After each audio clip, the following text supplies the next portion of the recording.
जन्नत की पुकार में आपका स्वागत है। दिल्ली के रामलीला मैदान से सीएम केजरीवाल ने पीएम मोदी पर जमकर निशाना साधा। अध्यादेश के बहाने अरविंद केजरीवाल ने मोदी सरकार के खिलाफ फूका बिगुल। दिल्ली के रामलीला मैदान में महारैली को संबोधित करते हुए सीएम अरविंद केजरीवाल ने पीएम मोदी पर जमकर निशाना साधा है। सीएम केजरीवाल ने कहा है कि वो खुद भी कोई काम नहीं करते और करने भी नहीं देते। एक बार सब लोग मिलके पूरे दिल से भारत माता का जयकारा लगाएंगे। भारत माता की, भारत माता की, इनकलाब, इनकलाब, वंदे वंदे। आज इतनी भारी संख्या में दिल्ली के कोने कोने से आए हुए मेरे प्यारे भाइयों, बहनों, माताओं, बुजुर्गों, बच्चों, आप सब लोगों को मेरा नमस्कार, सबको मेरा प्रणाम। मैं देख रहा हूं जहां तक नजर जा रही है पीछे कम से कम 1 लाख लोगों के यहां पे 1 लाख लोग मौजूद हैं। और मैं अभी आ रहा था, कम से कम 20-25 हजार लोग सड़कों पे इस वक्त रामलीला मैदान की तरफ बढ़ रहे हैं। इतनी भारी संख्या में आज लोग यहां आए हैं। अपनी बात शुरू करने के पहले आपसे पूछना चाहता हूं, आप में से कौन कौन मुझे प्यार करते हैं? जरा हाथ खड़े करके बताओ कौन कौन प्यार करता है। आपका बहुत बहुत शुक्रिया इस प्यार, इस मोहब्बत के लिए। लेकिन अब जो जो लोग मेरे से प्यार करते हैं, सबसे पहले एक बात आपसे मांगना चाहता हूं।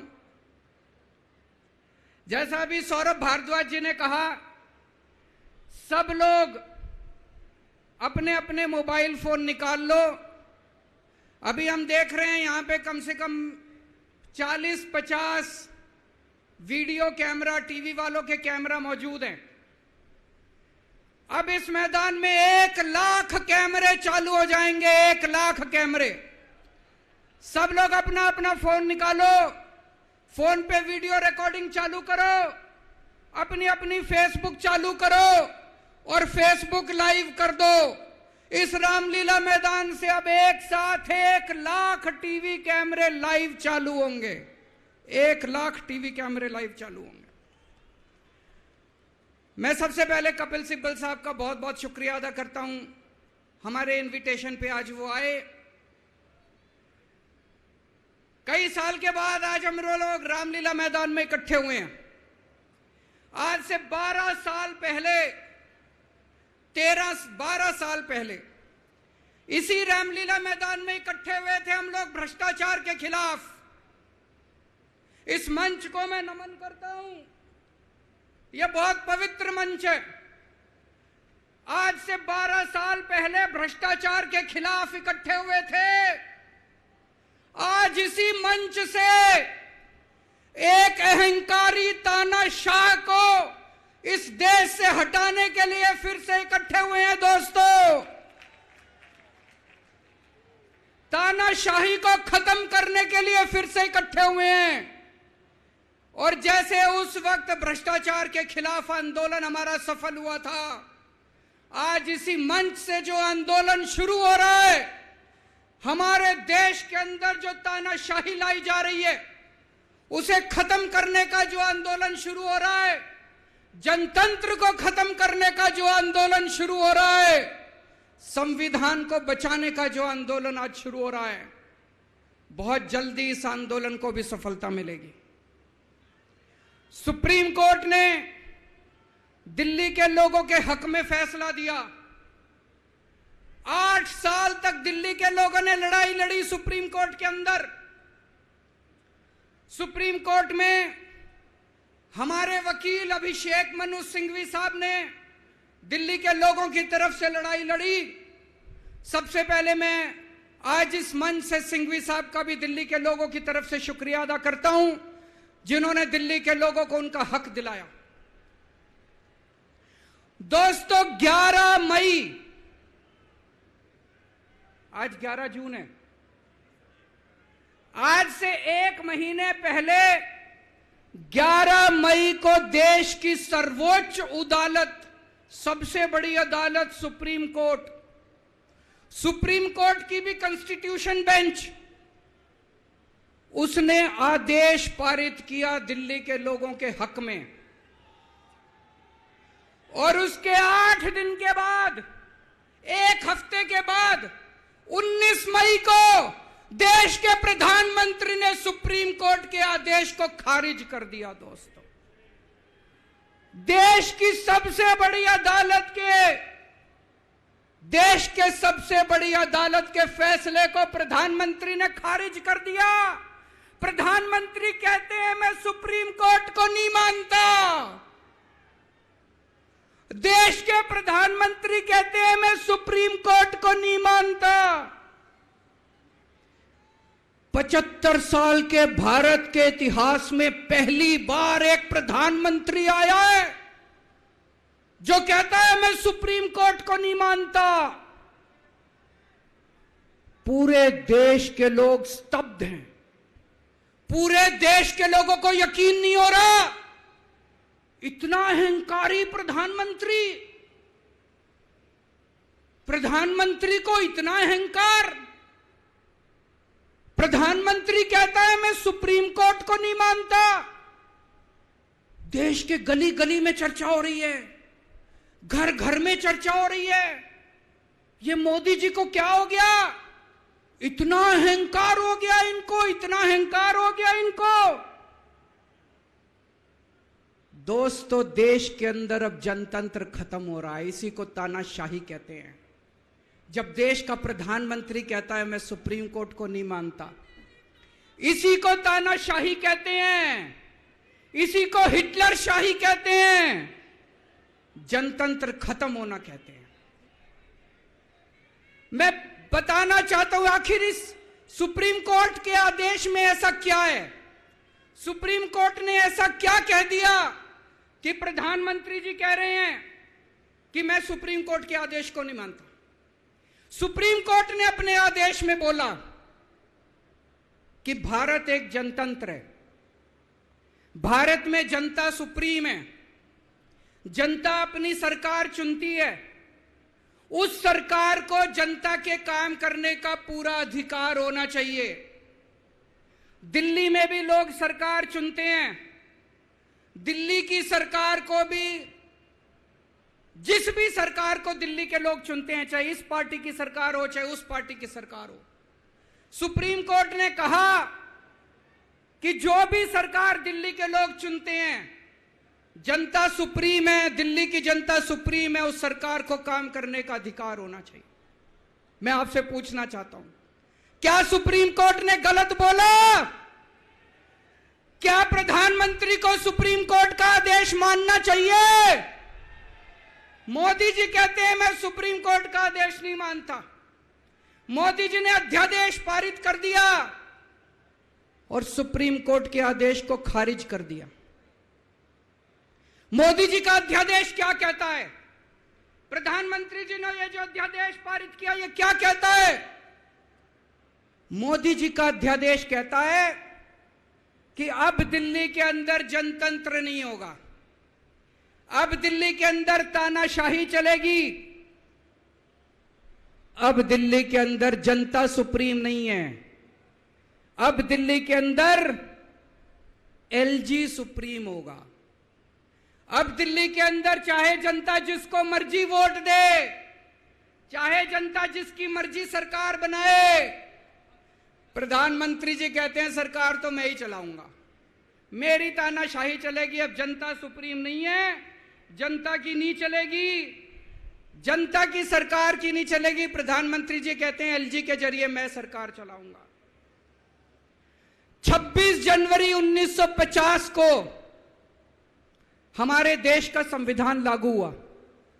बाबा साहब अंबेडकर ने संविधान बनाया। बाबा साहब अंबेडकर ने अपने संविधान में लिखा कि इस देश के अंदर जनतंत्र होगा, जनता सुप्रीम होगी। आज प्रधानमंत्री जी ने भारत के संविधान के परखच्चे उड़ा दिए। प्रधानमंत्री जी ने भारत का संविधान बदल दिया। प्रधानमंत्री जी कहते हैं अब जनता सुप्रीम नहीं होगी, अब एलजी सुप्रीम होगा। जनता सुप्रीम नहीं होगी, अब प्रधानमंत्री सुप्रीम होगा। प्रधानमंत्री जी कहते हैं अब दिल्ली की जनता की वोट की कोई कीमत नहीं होगी। यह तो सरासर अपमान है दिल्ली के लोगों का। प्रधानमंत्री जी कहते हैं दिल्ली की जनता जिसको मर्जी वोट दे, उस वोट की कोई कीमत नहीं है। दोस्तों, ये बीजेपी वाले रोज मेरा अपमान करते हैं, मेरे को गालियां देते हैं, गंदी गंदी गालियां देते हैं। मेरे को अपने मान और अपमान की कोई चिंता नहीं है, मैं कोई परवाह नहीं करता। मैं इनको वापस गाली नहीं देता, मेरे को गाली गलौज नहीं करनी आती, मेरे संस्कार नहीं सिखाते। मैं 24 घंटे अपने काम में व्यस्त रहता हूं, मेरे को काम से मतलब है। आप लोगों ने मेरे को इतना मौका दिया, इतनी जिम्मेदारी है, 24 घंटे काम करता हूं। ये लोग मेरे को जितनी मर्जी गाली दे लें, लेकिन इस बार इन लोगों ने आपका अपमान किया है, आपकी वोट की कीमत, आपका वोट का अपमान किया है। यह मैं बर्दाश्त नहीं कर सकता। आपके अपमान को मैं बर्दाश्त नहीं कर सकता। इसको किसी हालत में नहीं होने देंगे। दिल्ली के लोगों के वोट का जो इन्होंने अपमान किया है, मोदी जी ने तमाचा मारा है दिल्ली के लोगों को, इसको बर्दाश्त नहीं कर सकते। इसको ठीक करा के रहेंगे, इस अध्यादेश को खारिज करा के रहेंगे, सुप्रीम कोर्ट के आदेश को पालन करा के रहेंगे। करेंगे कि नहीं करेंगे?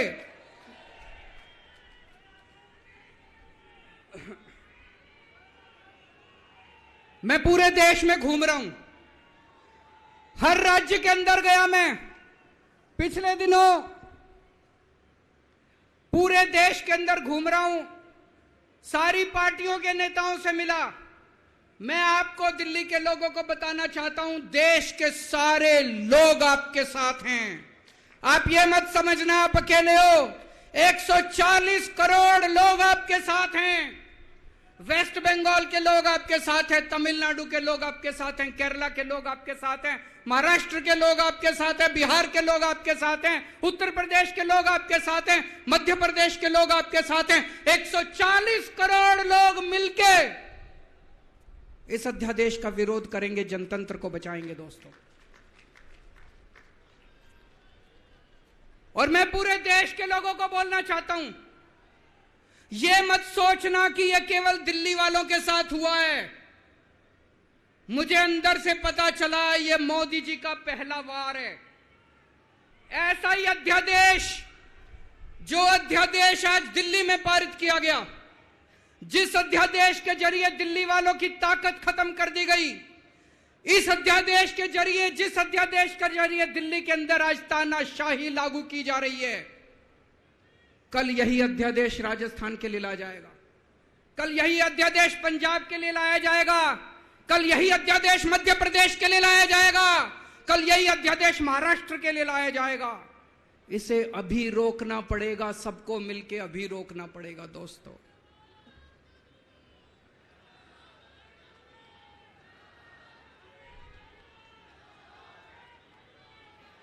मोदी जी दिल्ली वालों के पीछे क्यों पड़े हैं? दिल्ली वालों के पीछे क्यों पड़े हैं मोदी जी? 2015 में दिल्ली के लोगों ने 7 एमपी की सीट मोदी जी को जिता दी, मोदी जी को प्रधानमंत्री बनाया और मोदी जी को कहा आप देश संभालो। और दिल्ली में 70 में से 3 सीट बीजेपी को दी, 3 सीट, 67 सीट आम आदमी पार्टी को दी। और दिल्ली के लोगों ने कहा केजरीवाल जी आप दिल्ली संभालो। बीजेपी को 3 सीट देने का क्या मतलब? दिल्ली के लोगों ने अपनी आंखें लाल करके मोदी जी की तरफ देखा और बोला आप देश संभालो, खबरदार दिल्ली की तरफ आंख उठा के देखी तो। बोला कि नहीं बोला? 2020 में फिर से दिल्ली के लोगों ने 7 एमपी की सीट मोदी जी को दी, बोले आप देश संभालो। आम आदमी पार्टी को 70 में से 62 सीट दी, बोले केजरीवाल जी आप दिल्ली संभालो। फिर से दिल्ली के लोगों ने आंखें लाल करके मोदी जी को कहा आप देश संभालो, दिल्ली की तरफ आंख उठा के मत देखना। लेकिन प्रधानमंत्री जी से देश तो संभल नहीं रहा, देश का तो बेड़ा गर्क कर दिया। रोज उठते हैं और दिल्ली वालों के काम रोक देते हैं, रोज उठते हैं और दिल्ली वालों के काम। मैं स्कूल बनवाता हूं, मोदी जी कहते हैं मैं तेरे स्कूल नहीं बनने दूंगा। मैं अस्पताल बनवाता हूं, मोदी जी कहते हैं तेरे अस्पताल नहीं बनने दूंगा। मैं मोहल्ला क्लिनिक बनाता हूं, मेरे मोहल्ला क्लिनिक तोड़वा दिए मोदी जी ने। पिछले साल प्रधानमंत्री जी ने दिल्ली के अस्पतालों में दवाइयां बंद करा दी। मैं सीसीटीवी कैमरे लगवाता हूं, प्रधानमंत्री जी एलजी को कह के सीसीटीवी कैमरे नहीं लगने देते। पिछले साल मोहल्ला क्लिनिक के अंदर इन्होंने गरीबों के टेस्ट बंद करवा दिए। दोस्तों, मैंने दिल्ली के लोगों के लिए योगा क्लासेस शुरू की, प्रधानमंत्री जी ने योगा क्लासेस बंद करवा दी। प्रधानमंत्री जी से मैं कहना चाहता हूं आप देश संभालो ना, आपसे देश तो संभल नहीं रहा। देश का बेड़ा गर्क कर दिया आपने। चारों तरफ इतनी महंगाई हो रही है, पेट्रोल 100 रुपए लीटर पहुंच गया, डीजल 90 रुपए लीटर पहुंच गया, दूध महंगा हो गया, सब्जियां महंगी हो गई, एलपीजी का सिलेंडर 1000 रुपए के ऊपर हो गया। इनको समझ ही नहीं आ रहा महंगाई कैसे, इनको चौथी पास राजा को समझ ही नहीं आ रहा कि देश कैसे संभाले। एक दिन कहते हैं 2000 का नोट आएगा, 5 साल बाद कहते हैं 2000 का नोट जाएगा। अरे इनको समझ ही नहीं है। आप लोगों ने कोई समझदार प्रधानमंत्री बनाया होता, कम से कम ये तो बता देगा 2000 का नोट आएगा कि जाएगा। चारों तरफ बेरोजगारी फैली हुई है, इनको समझ ही नहीं आ रहा बेरोजगारी कैसे दूर करें। चारों तरफ भ्रष्टाचार फैला हुआ है, इनको समझ ही नहीं आ रहा भ्रष्टाचार दूर कैसे करें। जीएसटी की वजह से व्यापारियों का बेड़ा गर्क हुआ पड़ा है, इनको समझ ही नहीं आ रहा जीएसटी को कैसे ठीक करें। पूरे देश का रेलवे में मेरी आप लोगों से गुजारिश है, एक टेस्ट करके देखना। कोई second class AC, third AC, second class की टिकट खरीद लेना, सेकंड क्लास स्लीपर की। एक बारी रेल में जाके देखो इन्होंने रेलवे का क्या हाल कर दिया। पूरी रेलवे का बेड़ा गर्क कर दिया। अच्छा खासा चलता हुआ रेलवे इन्होंने बेड़ा गर्क कर दिया इन लोगों ने।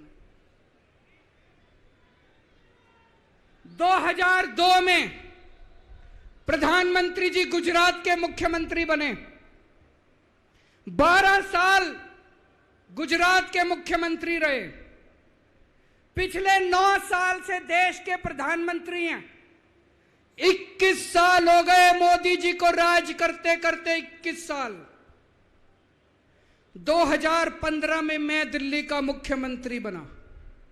मेरे को 8 साल हो गए दिल्ली पे राज करते करते। आज मैं चैलेंज करता हूं और देश की जनता को अपील करता हूं, मोदी जी के 21 साल, मेरे 8 साल, दोनों के देख लो किसने ज्यादा काम किया। केजरीवाल ने ज्यादा काम करा। केजरीवाल ने 8 साल में ज्यादा काम करा कि मोदी जी ने 21 साल में ज्यादा काम करा। अरे इनसे काम तो होता नहीं है। देश के अंदर जो अच्छा काम करता है उसको रोकने की कोशिश करते हैं। ये आज दिल्ली के सारे अच्छे काम रोकना चाहते हैं। मोदी जी के पास तो फुल पावर थी 21 साल, मेरे को तो इन्होंने काम भी नहीं करने दिए, हर काम में टांग अड़ाया। फिर भी मेरे 8 साल उठा के देख लो, कितने स्कूल बनवा दिए, कितने अस्पताल बनवा दिए, लोगों का इलाज मुफ्त कर दिया, लोगों के बच्चों को पढ़ाई दे रहे हैं अच्छी, बिजली मुफ्त कर दी।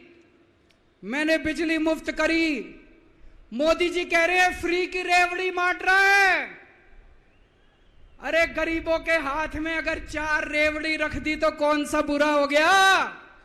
मोदी जी आपने तो रेवड़ी नहीं, पूरा का पूरा रेवड़ा उठा के अपने दोस्त को दे दिया।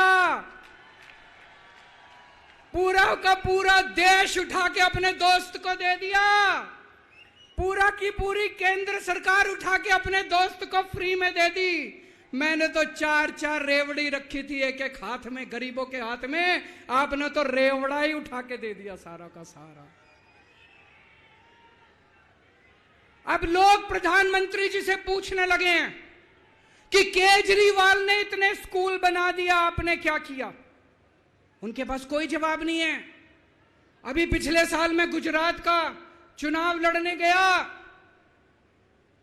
वहां पे हर आदमी, गुजरात के हर आदमी के मुंह पे था, अरविंद जी आपने स्कूल इतने अच्छे कर दिए, आपने दिल्ली में स्कूल बच्चों की शिक्षा इतनी अच्छी कर दी। तो एक दिन प्रधानमंत्री जी ने सोचा कि मैं भी जाके स्कूल में फोटो खिंचवाऊंगा।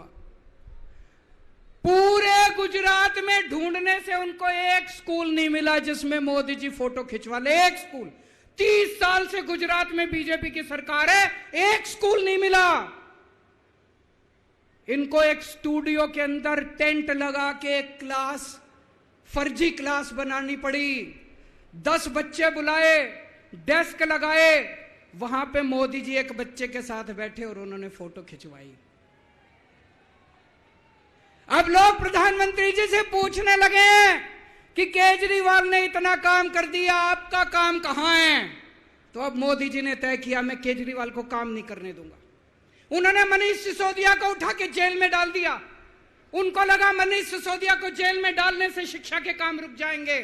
उन्होंने सतिंदर जैन को उठा के जेल में डाल दिया। उनको लगा सतिंदर जैन को जेल में डालने से मोहल्ला क्लिनिक बंद हो जाएंगे, अस्पताल बंद हो जाएंगे। मैं प्रधानमंत्री जी को बोलना चाहता हूं, हमारे पास एक मनीष सिसोदिया नहीं है, हमारे पास 100 मनीष सिसोदिया हैं। हमारे पास एक सतिंदर जैन नहीं है, हमारे पास 100 सतिंदर जैन हैं। आप एक को जेल में डालोगे, हमारा दूसरा आ जाएगा काम करने के लिए, काम नहीं रुकेगा दोस्त।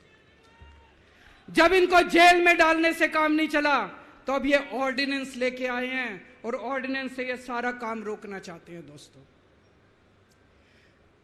आज दिल्ली के लोग मुसीबत में हैं।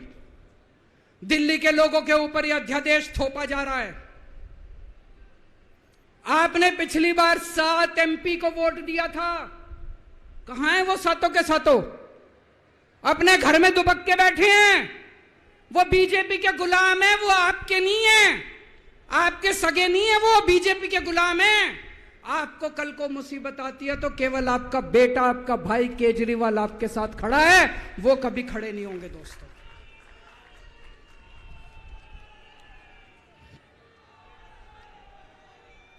और अंत में मैं आपको एक कहानी सुनाना चाहता हूं। चौथी पास राजा। किस किसने सुनी है ये कहानी? इस कहानी का महात्म्य है कि इस कहानी को जितनी बार सुनोगे, जितनी बार सुनाओगे, उतनी भगवान की कृपा आपके परिवार के ऊपर बरसेगी। इस कहानी का जितना प्रचार प्रसार करोगे, उतना देश की तरक्की होगी, उतना समाज की तरक्की होगी। तो जिन लोगों ने कहानी सुनी है वो भी बड़े ध्यान से दोबारा सुनना, अच्छे से सुनना और इसका खूब प्रचार प्रसार करना। यह कहानी एक राजा की है, एक चौथी पास राजा की कहानी है, एक अहंकारी राजा की कहानी है, एक भ्रष्टाचारी राजा की कहानी है। आप लोगों ने राजा और रानी की कई कहानियां सुनी होंगी। इस कहानी में राजा तो है, रानी नहीं है।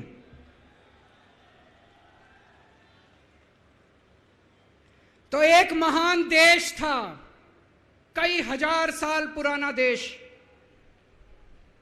उस देश के एक गांव में एक बच्चा पैदा हुआ, बहुत गरीब घर में एक बच्चा पैदा हुआ। तो जैसे गांव के अंदर बच्चा पैदा होने पे ज्योतिषी आते हैं, ज्योतिषी आके बच्चे का भविष्य बताते हैं, ऐसे गांव का ज्योतिषी आया, उसने बच्चे की कुंडली देखी और बच्चे की मां को बोला कि माई, तेरा बेटा बड़ा होके बहुत बड़ा सम्राट बनेगा। माई को समझ नहीं आया, मैं इतनी गरीब, मेरा परिवार इतना गरीब, मेरा बेटा सम्राट कैसे बनेगा। खैर, बच्चा धीरे धीरे बड़ा होने लगा। गांव के सरकारी स्कूल में उसका एडमिशन करा दिया। उसका पढ़ने लिखने में मन नहीं लगता था। पढ़ते पढ़ते, क्लास करते करते चौथी में आके उसने नाम कटवा लिया। उसका पढ़ाई लिखाई में मन नहीं लगता था। बगल में, गांव के बगल में एक रेलवे स्टेशन था। घर में बहुत गरीबी थी। वो बच्चा वहां स्टेशन पे जाके चाय बेचने लगा।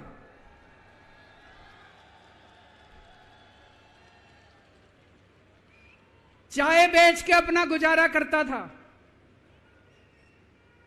वो भाषण बहुत अच्छा देता था, बचपन से ही बड़ा अच्छा भाषण देता था।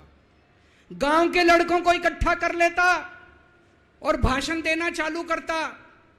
धीरे धीरे आसपास के गांव में फैल गया कि यह बच्चा भाषण बड़े अच्छे देता है। आसपास के लड़के भी इकट्ठे हो गए और जो मर्जी टॉपिक हो भाषण देना चालू कर देता था और रुकता ही नहीं था, घंटों घंटों तक भाषण देता रहता था। बच्चा बड़ा हुआ।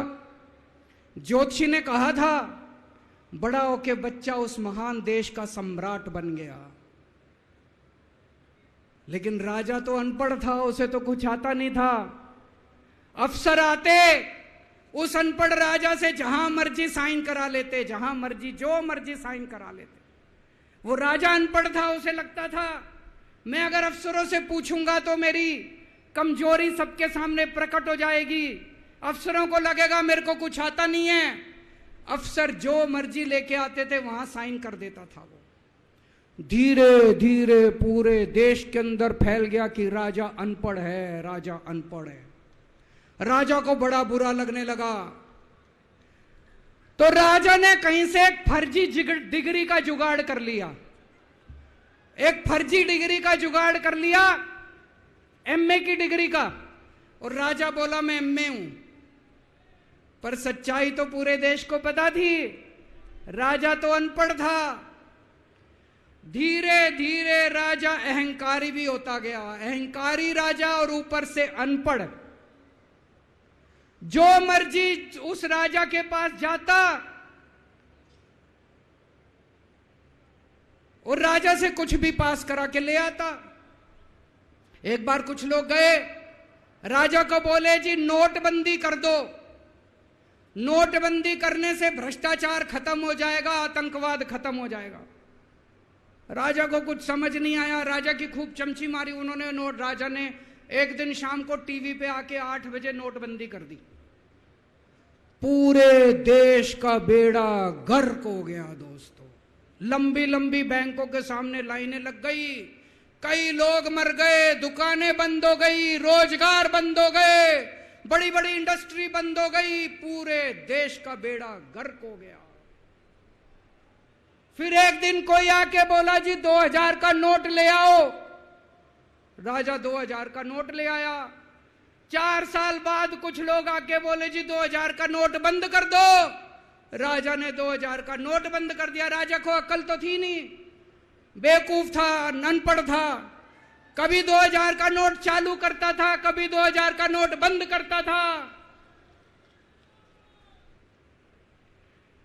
एक बार कुछ लोग आके बोले जी ये किसानों के कानून बना दो, इस कानून से किसानों का भला होगा। राजा ने कानून बना दिए। पूरे देश के किसान सड़कों पे उतर आए। 750 किसान मर गए आंदोलन में। और 1 साल के बाद राजा को वो तीनों कानून वापस लेने पड़े। एक बार उस देश के अंदर बहुत बड़ी महामारी फैल गई। चारों तरफ महामारी फैल गई, लोग मरने लगे। किसने आके बोला जी थाली बजवाओ तो देश ठीक हो जाएगा? तो राजा ने पूरे देश में थाली और चम्मच बजवा दिए। महामारी तो नहीं बची, महामारी तो फैली रही। किसी ने आके कहा जी डॉक्टरों की जरूरत पड़ेगी, दवाइयों की जरूरत पड़ेगी, इंजेक्शन की जरूरत पड़ेगी, तब महामारी रुकेगी। राजा अपने दोस्तों का बड़ा ख्याल रखता था। उसके दोस्त थे। एक दोस्त ने 10,000 करोड़ रुपए चोरी कर लिए, राजा ने उसको देश से भगा दिया। दूसरे दोस्त ने 20,000 करोड़ चोरी कर लिए, राजा ने उसको भी देश से भगा दिया। पर एक दोस्त ऐसा था जिससे राजा की ज्यादा ही दोस्ती थी। कौन था? उसको उन्होंने सारे एयरपोर्ट बेच दिए, सारे जहाज बेच दिए, सारे सीपोर्ट बेच दिए, उन्होंने आसमान बेच दिया, जमीन बेच दी राजा ने, खदानें बेच दी। उस दोस्त पे राजा मेहरबान था। राजा का एक और दोस्त था। वो दोस्त इतना गंदा था कि उसने कुछ अंतरराष्ट्रीय खिलाड़ी महिलाओं के साथ बदतमीजी करी, लेकिन राजा ने दोस्ती नहीं छोड़ी। मजाल जो उस दोस्त के ऊपर कोई आंच आ जाए, राजा उस दोस्त के साथ खड़ा रहा, लेकिन उसने खिलाड़ियों का सुना। राजा का एक और दोस्त था। उस दोस्त ने किसानों के ऊपर गाड़ी चढ़ा दी, रौंद दिया, कुचल दिया किसानों को। राजा ने अपनी दोस्ती नहीं छोड़ी। इस बात पे तो दाद देनी पड़ेगी कि राजा दोस्तबाज था, एक नंबर का दोस्तबाज था। चारों तरफ अत्याचार हो गया, चारों तरफ देश के अंदर इनके अपने लोग जो थे वो बलात्कार करने लगे, गलत काम करने लगे, हाहाकार मच गया। जो राजा के खिलाफ बोलता, राजा उसको पकड़ के जेल में डाल देता। एक दिन एक पत्रकार ने कार्टून बना दिया राजा के खिलाफ, उस पत्रकार को उठा के जेल में डाल दिया। एक दिन एक किसी पत्रकार ने उनके खिलाफ कुछ लिख दिया, उसको पकड़ के जेल में डाल दिया। जो राजा के खिलाफ बोले उसका बेड़ा गर्क। कोई जज अगर उस राजा के खिलाफ ऑर्डर करता था, राजा उसको बख्शता नहीं था। चारों तरफ अत्याचार, महंगाई, बेरोजगारी। ऊपर आसमान में देवता ये सब देख रहे थे कि पृथ्वी के ऊपर कितना घनघोर अत्याचार हो रहा है। सारे देवता इकट्ठे हुए, देवताओं ने मीटिंग करी। सारे देवता मिलकर शिवजी महाराज जी के पास गए और कहा, महाराज कुछ करो, पृथ्वी के ऊपर अन्याय हो गया, अत्याचार हो गया, चारों तरफ बलात्कार, चारों तरफ हाहाकार मचा हुआ है, जनता परेशान हो रही है। पृथ्वी जी, शिवजी महाराज जी ने अपनी तीसरी आंख खोली और दोस्तों यहां प्रचंड पृथ्वी के ऊपर अजीब अजीब घटनाएं घटने लगी। उज्जैन के अंदर महाकाल की 6 सप्तऋषियों की बड़ी बड़ी 10 फुटा भारी भारी मूर्तियां थी। एक दिन बारिश और तूफान आया और 6 की 6 मूर्तियां टूट गई। लोगों ने कहा बड़ा अपशकुन हो रहा है, बड़ा अपशकुन हो रहा है। एक दिन एक ट्रेन एक्सीडेंट हो गया, 250 से ज्यादा लोगों की मौत हो गई। लोगों ने कहा बड़ा अपशकुन हो रहा है। और एक दिन घनघोर बारिश आई, तूफान आया, ऊपर से आकाशवाणी हुई। सारे देश की जनता को भगवान ने कहा कि आप महान देश के लोग हो, क्या कर रहे हो, उठो, खड़े हो जाओ और इस अहंकारी राजा के खिलाफ सब लोग मिलकर आवाज उठाओ। भगवान आपके साथ है। और उसके बाद दोस्तों सोई हुई जनता जाग गई और 1 साल के अंदर उस अहंकारी राजा का राजपाट जनता ने उखाड़ के फेंक दिया। और उसके बाद वो महान देश दिन दूनी रात चौगुनी प्रगति करने लगा। ये कहानी बड़ी पवित्र कहानी है। इस कहानी को सुनने से और सुनाने से परिवार का, समाज का और देश का बहुत भला होता है। इसे ज्यादा से ज्यादा शेयर कीजिए, ज्यादा से ज्यादा लोगों तक पहुंचाइए, ताकि ज्यादा से ज्यादा लोग इसे सुन सकें, इसे समझ सकें। अंत में आपसे एक ही विनती है, अगली बार वोट डालने जाओ तो ऐसे आदमी को वोट डालना, ऐसे आदमी को प्रधानमंत्री बनाना जो कम से कम इतनी तो समझ रखता हो कि 2000 का नोट कैंसिल करना है कि चालू करना है। कपिल सिब्बल साहब एक बहुत अच्छी लड़ाई लड़ रहे हैं। इनकी एक वेबसाइट है, इंसाफ के सिपाही। आप लोग, सब लोग ज्यादा से ज्यादा इस वेबसाइट पे जाके इसको लॉगिन करें, रजिस्टर करें और हम सब लोगों को मिलके अपने महान देश भारत देश के लिए काम करना है। भारत माता की। अगर आपने हमारा अभी तक चैनल सब्सक्राइब नहीं किया है तो कृपया चैनल सब्सक्राइब कर लें, लाइक करें, शेयर करें, कमेंट करें। तो मिलते हैं फिर किसी और खबरों के साथ। नमस्कार।